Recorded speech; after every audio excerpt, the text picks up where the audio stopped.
Hey everybody, Amanda here. This is going to be a recording of Be Like a Crow, which is a solo RPG by Tim Roberts.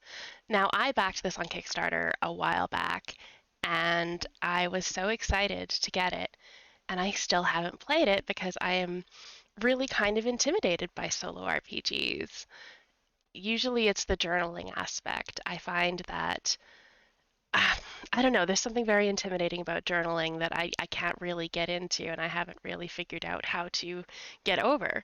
However, I was listening to Jason Burns' Rolling So Low podcast, where he's playing through a solo game of Starforged, and it's excellent. So do go check out Rolling So Low. That's Rolling SOLOW.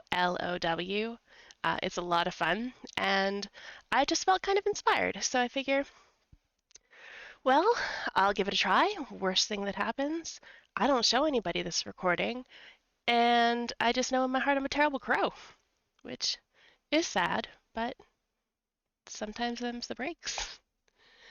Now, Be Like a Crow is a game where you take on the role of a member of the corvid family, which is birds that are like crows or ravens, etc., and you steer them through adventures. Randomness in this story is introduced via a deck of cards. I do have dice ready to go just in case I need dice, and there are various different settings with different prompts in order to keep the story fresh. The different settings that the game comes with at the moment are Cyber Crow, Gothic Crow, Fantasy Crow, Steampunk Crow, and an 1800s London scenario called Ravens of the Tower. Anybody who knows me knows that I'm either going to go for Gothic Crow or Ravens of the Tower, and that's true. I'm going with Ravens of the Tower today. I never outgrew my 90s goth phase, and I probably never will. So, in Be Like a Crow, you start as a fledgling bird, and as a fledgling, you have to complete two objectives that are randomly generated before becoming a juvenile, and that's sort of how you level up from fledgling to juvenile. You complete objectives. From juvenile, you complete four objectives to become an adult, etc. You do have stats in this game, like with any other RPG, or many other RPGs, I should say. And what your stats are depend on what kind of bird you are, and then what you choose to focus on as you learn and grow. The different options for birds are the carrion crow, which has a specialty of being very smart, which is true because they are very smart birds. You can be a magpie, which are aerial masters and pretty good fighters. You could be a rook, which are very social birds and are able to, talk to other birds and get them to help out. You could be a raven, which are just scary, which makes sense because if you've ever seen a raven, they're huge. And you can be a jackdaw, which are small and evasive. I don't actually know much about jackdaws. There aren't any here as far as I'm aware. I've never seen one. Um, but yeah, the thing says that they're small and evasive, so that works. I'm going to play a magpie in honor of the magpies, the two magpies that were sitting on my balcony this morning at 6 o'clock, screaming their heads off at a crow. In honor of them, I'm going to be a magpie today. So, with character creation, which, oops, I don't have loaded up, you get a little blurb about the types of birds in the book. Now, the magpie is the most distinctive member of the corvid family. This black and white bird is a jack of all trades. Close up, their black plumage shows hints of purple and blue iridescence with a hint of green in the tail. They nest in multi-level dome structures made from twigs and straw, high up in trees or in thorny bushes. They eat basically anything. I've seen magpies eat the grossest stuff, so they're definitely omnivores and scavengers. Contrary to public belief, magpies are not thieves. That's not to say they don't play on this misconception and the legends that surround them. They are skilled in many things and have a certain arrogance about their demeanor. That's putting it lightly. Predatory, scavenging, and slow to make friends, they tend to live in pairs but will occasionally gather in flocks. They are also highly skilled flyers. Their habitats are woodland, farmland, grassland, wetland, urban and suburban settings, and apparently also my balcony. To create a magpie, you start at the fledgling stage, and at each stage you advance, you can add 2 ticks to any one skill. You can also add 1 tick to a single skill from each of your main skill categories. Okay. You can also add one additional tick to preen, scare, dive bomb, evade, and fly at the fledgling life cycle stage and each time you advance a life cycle stage. Special abilities are, as an aerial master, you can make dive bomb and evade checks with authority, and that's just a type of advantage. Now, I'm trying to figure out, starting the fledgling stage and at each stage you advance, you can add 2 ticks to any one skill. You can also add 1 tick to a single skill from each of your main skill categories.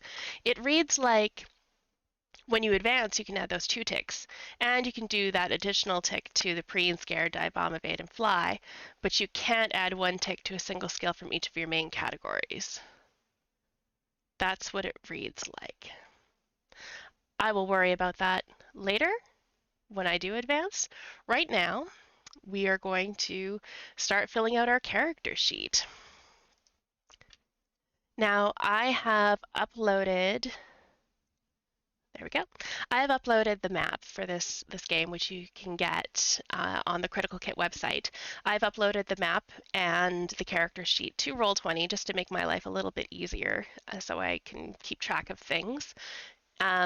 This is just basically what it looks like. This is the character keeper that you can get from Critical Kit. This is one of the maps you can get, and nothing really fancy going on. I did actually start filling out this information, so I have some things in here. We have Magda the Magpie, who is a fledgling in the Ravens of the Tower setting.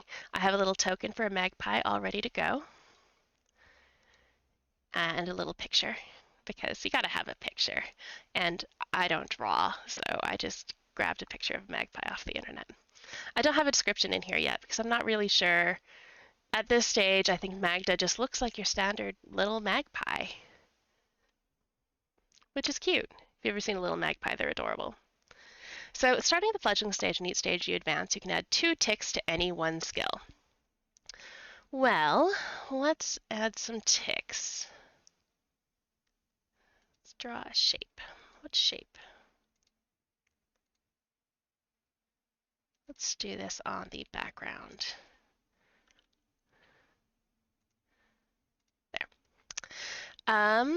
We have travel and exploration, social interaction, tools and rituals, and combat, and those are our categories. So, one skill, we can get 2 ticks to any one skill. I feel like searching is going to come in handy. So I'm going to put 2 ticks in search.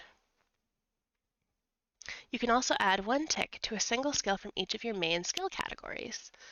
I want to be a good hopper. You know what? No. Feel like I changed my mind and I want to put that in fly instead. There we go. Oops. I might have to make these a little smaller. Now let's just do freehand. All right, just gonna get rid of these guys and make little freehand move thingies so that, oops, that was not the right thing. Wow, I am not paying attention. Let's do this properly. All right, we had 2 ticks in search, and I'm going to do 1 tick in fly because fly seems pretty important. For social interaction, we have befriend, signal, scare, and mate.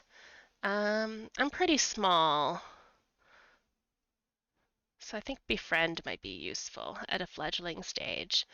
I know magpies aren't super friendly, but I mean, a little bit of help might be helpful. For tools and rituals, we have dance, sing, use tool, and preen. Now, I know that preening is how you heal yourself. So I would like to, I'm actually going to choose use tool. I want to use preen. I want to upgrade preen at some point, probably pretty soon. Combat, we have peck, claw, dive bomb, and evade. Because I'm small, I'm going to do evade.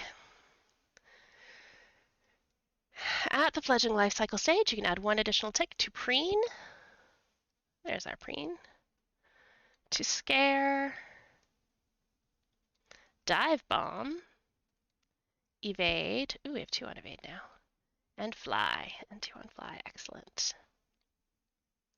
We have our special ability, which is getting authority for dive bomb and evade checks. I'm just going to add that in here. Magda has authority on dive bomb and evade checks. I'm probably going to forget that that's there, but oh well. Do my best.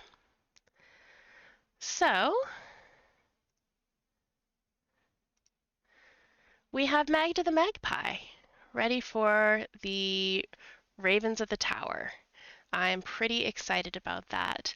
I'm going to take a really quick break and then we'll just jump right into the game. See you in a little bit.